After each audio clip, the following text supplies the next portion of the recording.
जय जय श्री स्वामी समर्थ. स्वामी सांगतात, हातातलं गेलं तरी नशिबाचं कोणीच घेऊ शकत नाही, कारण फुकटचं पुरत नाही आणि कष्टाचं संपत नाही. जय श्री स्वामी समर्थ.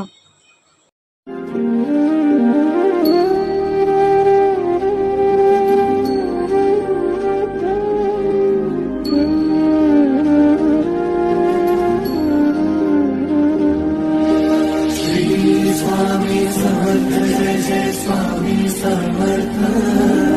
श्री स्वामी समर्थ. जय जय स्वामी.